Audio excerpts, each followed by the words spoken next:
মনের ভেতর থেকে খারাপ চিন্তা ভাবনা দূর করার জন্য কি করা যেতে পারে এ ব্যাপারে পরামর্শ দিবেন দয়া করে। আমার মোবাইলে কোরআন মাজিদের অ্যাপস আছে, মাঝে মধ্যে মোবাইলে পা লাগলে গুনাহ হবে কিনা, নামাজ শেষে সালাম, বৈঠকে সালাম ফেরানোর আগে রাদিতু বিল্লাহি রব্বা এ দোয়া পড়া যাবে কি না। কোরআন শরীফ ছিঁড়ে গেলে বা পুরান হয়ে গেলে পড়তে না পারলে কি করব, খুবই গুরুত্বপূর্ণ একটি প্রশ্ন। অনেক সময় দোকানে টাকা নিয়ে গেলে অল্প কিছু টাকা কম হলে দোকানদারকে বলি পরে দেব, কিন্তু পরবর্তীতে মনে না থাকে যদি দোকানদারও ভুলে যায়, আমিও ভুলে যাই, এর ফলে আখেরাতে এই টাকার জন্য আমাকে দোকানদার আটকাবে কি। তাহলে আর বিলম্ব না করে চলুন আমরা আপনাদের যে সমস্ত প্রশ্ন ইতিমধ্যে আমাদের কাছে এসে পৌঁছেছে সেগুলোর উত্তর দেওয়ার শুরু করি। মামুন হোসেন আপনি জানতে চেয়েছেন মনের ভেতর থেকে খারাপ চিন্তা ভাবনা দূর করার জন্য কি করা যেতে পারে এ ব্যাপারে পরামর্শ দিবেন দয়া করে। ভাই মামুন, এটা অনেকেই আজকাল জানতে চান।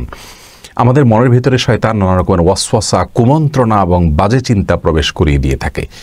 এক্ষেত্রে আমাদের করণীয় কি হবে?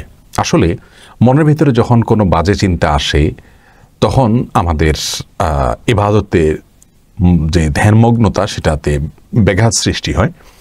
তো বাজে চিন্তা আসলে প্রথমত করণীয় হলো আল্লাহ রাব্বুল আলামিনের কাছে আশ্রয় চাওয়া।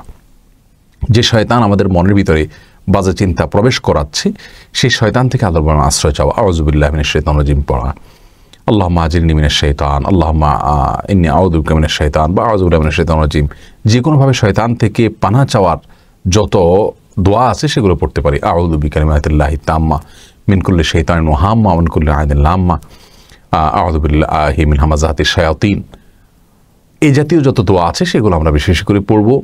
সেই সাথে বাজে কর্ম থেকে বেঁচে থাকলে বাজে চিন্তাও মানুষের মধ্যে কম আসে। সুন্দর পরিবেশে, নেকের পরিবেশে, ভালোর পরিবেশে যত বেশি সময় ধরে মানুষ কাটাতে থাকে তত বেশি মানুষের মধ্যে বাজে চিন্তা দূর হতে থাকে। আল্লাহ রাব্বুল আলামিনের কাছে আমরা আশ্রয় চাইব আর নিজেরা পরিবেশগতভাবে ভালো পরিবেশে যথাসম্ভব নিজেকে লাগিয়ে রাখার চেষ্টা করব। বাবুল হোসেন জানতে চেয়েছেন আমার মোবাইলে কোরআন মাজিদের অ্যাপস আছে, মাঝে মধ্যে মোবাইলে পা লাগলে গুনাহ হবে কিনা।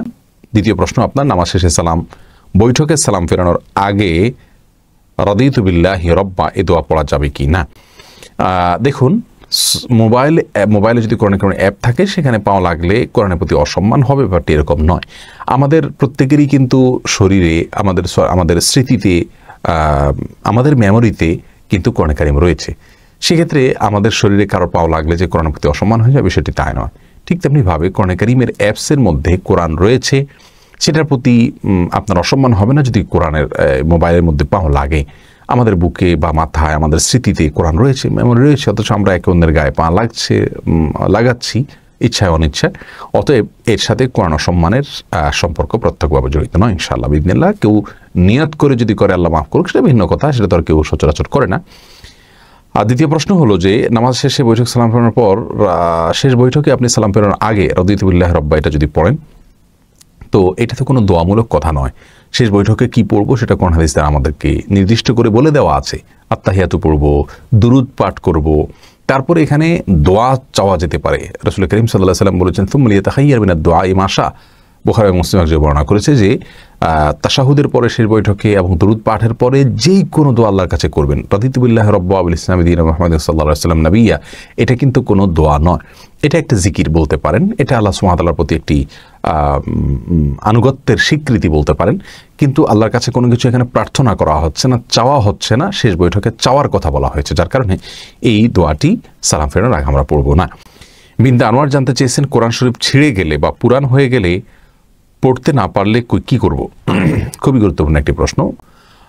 দেখুন, কোরআনে কারীম যদি পুরাতন হয়ে যায়, ছিঁড়ে যায়, পোকা খেয়ে ফেলে, তাহলে সেক্ষেত্রে সেই কোরআনকে সম্মানের সাথে কোনো মাটিতে পুঁতে ফেলা উচিত। সেটা কোনো কবরস্থানে হতে পারে বা যে কোনো জায়গায় হতে পারে, বিশেষ করে অসম্মান না হয় সেদিকটা খেয়াল করা উচিত। পানিতে ভাসিয়ে দেওয়া যেতে পারে, সেক্ষেত্রেও আপনার এটা এক সময় নষ্ট হয়ে যাবে, সেটা হতে পারে। তবে মাটিতে দাফন করাটা সবচাইতে উত্তম এবং নিরাপদ পদ্ধতি।